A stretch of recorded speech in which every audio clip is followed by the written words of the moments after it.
আমার বউ আমার সাথে খুব খারাপ ব্যবহার করে, তুই তুকারি করে, বাসায় চিল্লাচিল্লি করে, এতে আমার খুব কষ্ট হয়। আমার বউ এখানে উপস্থিত আছে, আমার বউকে কিছু নসিহত করুন প্লিজ।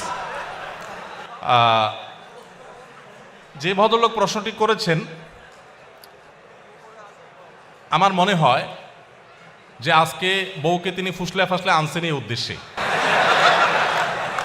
যাতে করে উনি ওনার দায়িত্বটা, ওনার কাজটা আমার হাতে তুলে দিলেন যে আমার স্ত্রীকে আপনি একটু নসিহত করে দেন। আমি এই জন্য বলি, এই প্রশ্নগুলো তো শুধু প্রশ্ন না, এগুলো কোনোটি আছে, এগুলো এক একটা আলপিন। অর্থাৎ আপনার কাউকে একটা খোঁচা দেওয়া দরকার, আপনি দিতে পারতেছেন না, আলপিনটা আমার হাতে দিয়ে বলেন আপনি একটু দেন, ব্যাপারটা সেরকম হয়ে গেছে। যাই হোক, প্রথম কথা হলো যে আমরা সবাই অন্যকে উপদেশ দিতে খুব পছন্দ করি, নিজে উপদেশ নিতে চাই না। আমার কাছে যখন প্রশ্ন আসে যে হুজুর আজকে একটু বলে যাবেন যে একজন স্ত্রীর প্রতি স্বামীর কি কি কর্তব্য আছে, তখন আমার বুঝতে বাকি থাকে না এটা কোনো মহিলার প্রশ্ন। তিনি তার স্বামী আজকে এখানে আছে, তাকে সাইজ করতে চান, এই জন্য তিনি এই প্রশ্নটি ছুড়ে দিয়েছেন। আমরা প্রত্যেকটা মানুষ আমরা আরেকজনের হাদিসটা খোঁজাখুঁজি করি, আমি নিজের হাদিসটা আমি খুঁজি না। আজকে যদি একজন মানুষ বলতেন যে একজন আদর্শ স্বামীর কি কি গুণ থাকা উচিত, আমি একজন পুরুষ মানুষ, আমার এটা জানা দরকার, আমি আমার স্ত্রীর কোনো হক নষ্ট করছি না তো, এটা হতো সবচাইতে অ্যাপ্রিসিয়েট করার মতো প্রশ্ন। ঠিক একইভাবে কোনো স্ত্রী যদি জানতে চাইতেন যে আমি কিভাবে একজন আদর্শ মুসলিম স্ত্রী হতে পারি, সেই গুণগুলো কি কি আছে যেগুলো আমাকে অর্জন করতে হবে, আপনি একটু বলে দেন, তাহলে সেটা হতো আদর্শ প্রশ্ন। নিজের পরিবারে কেউ ভুল পথে থাকলে প্রশ্নের মাধ্যমে তার সংশোধন কামনা করাটাকে আমি দোষের বলে মনে করছি না, কিন্তু এই প্রবণতা থাকা যে সব সময় আরেকজনকে সোজা করবো বাট আমি পুরোই বাঁকা থাকবো, এটা কখনো বুদ্ধিমান মানুষের কাজ হতে পারে না।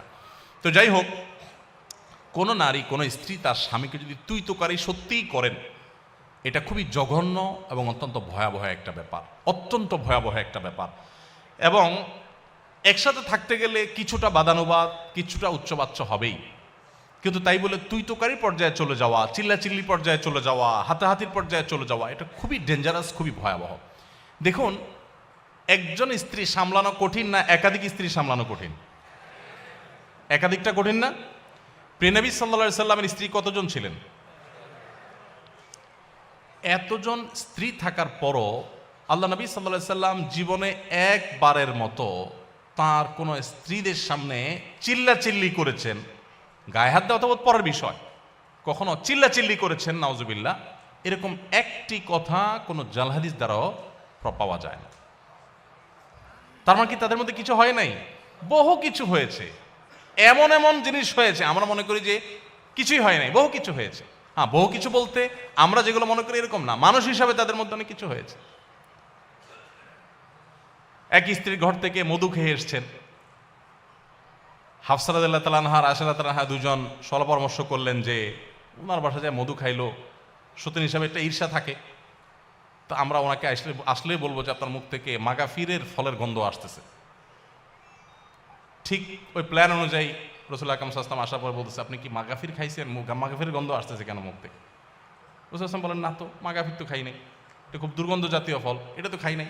উনি আবার মুখে দুর্গন্ধটাকে খুব অপছন্দ করতেন, জিবরিল আসতো তার কাছে সবসময়। তো এবার ওনারা আবার আইডিয়া দিচ্ছেন যে আপনি মধু খাইছেন, মাগাফির খান নাই, হতে পারে পাখিয়ে ওই মাগাফির খেয়ে এসে মধুতে মুখ দিছে। দেখেন কত সুন্দর পরিকল্পনা। তো নবী সাল্লাল্লাহু আলাইহি সাল্লাম দেখলেন যে স্ত্রীরা নাখোশ হয়ে গেছে, বললেন যে ঠিক আছে, তাহলে আজ থেকে আমি আর মধু কোনোদিনই খাবো না। আল্লাহ তাআলা অবশ্য পরে আয়াত নাজিল করে সব ফাঁস করে দিয়েছেন, এগুলো আমরা জানলাম কিভাবে, আল্লাহ তাআলা আয়াত নাজিল করে দিয়েছেন, বলে না, স্ত্রীকে খুশি করার জন্য আপনি একটা হালাল জিনিস জীবনও খাবেন না, এই শপথ কেন করতে যাবেন? আল্লাহ তাআলা নবী সাল্লাল্লাহু আলাইহি সাল্লামকে নসিহা করেছেন। তাহলে দাম্পত্য জীবন নবী সাল্লাল্লাহু আলাইহি সাল্লামের স্ত্রীদের এরকম বিষয় আসলে ছিল, কিন্তু নবী সাল্লাল্লাহু আলাইহি সাল্লাম কখনো রাগ করেন নাই।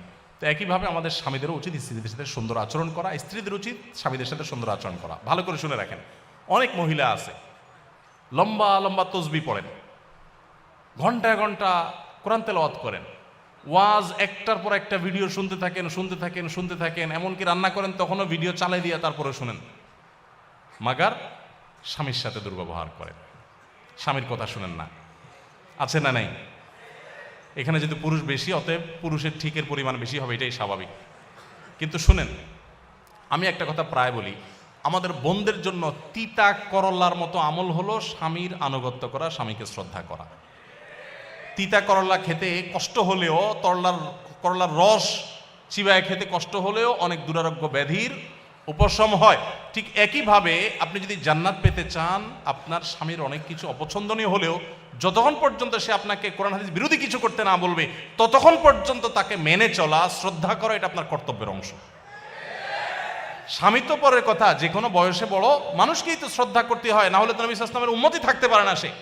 আমি এরকম বহু মহিলার কথা জানি যে শুধু বোরকা পরেন না, হাত পোজা পামোজা মেনটেন করেন, তাহাজ্জুদও পড়েন, জিকির আজকার করেন, তেলাওয়াত করেন, ওয়াজ শুধু শুনেন না, ওয়াজ মানুষকে করেনও, মাগার ওনার স্বামীর প্রতি তিনি দায়িত্বশীল স্ত্রী না। কখনো এই মা নারী আল্লাহর কাছে প্রিয় বান্দী হতে পারবে না।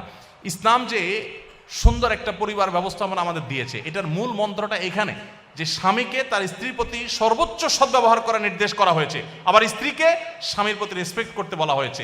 সবাই যার যার জায়গায় সর্বোচ্চ ভালো হওয়ার চেষ্টা করবে। এবং স্বামীদের ব্যাপারে নবী সাল্লাল্লাহু আলাইহি ওয়াসাল্লাম কত বড় কথা বলেছেন যে তোমাদের ভিতরে সবচাইতে উত্তম মানুষ সে যে তার ফ্যামিলির কাছে, স্ত্রীর কাছে ভালো। এবং নবীজি কত বড় মানে উচ্চ পর্যায়ের সদাচরণ তার ছিল যে তিনি বলছেন ওয়ানা খায়রুকুম লি আহলি, স্ত্রীর কাছে ভালো থাকার ক্ষেত্রে তোমাদের যে কারোর চাইতে আমি আমার পরিবার স্ত্রীদের কাছে আমি ভালো। এতজন স্ত্রীর কাছে ভালো থাকা সহজ কাজ না কঠিন কাজ? কি পরিমাণ ধৈর্যের পাহাড় হলে এটা সম্ভব? অতএব স্বামী স্ত্রী উভয়ের প্রতি দায়িত্বশীল হওয়া উচিত। বিশেষ করে মা বোনরা তথাকথিত বরবাদ হয়ে যাবে। আল্লাহকে সন্তুষ্ট করবার জন্য নিজের কাছে ভালো না লাগলেও দাঁত খিচে সবর করে হলেও নিজের স্বামীকে শ্রদ্ধা করতে শিখুন।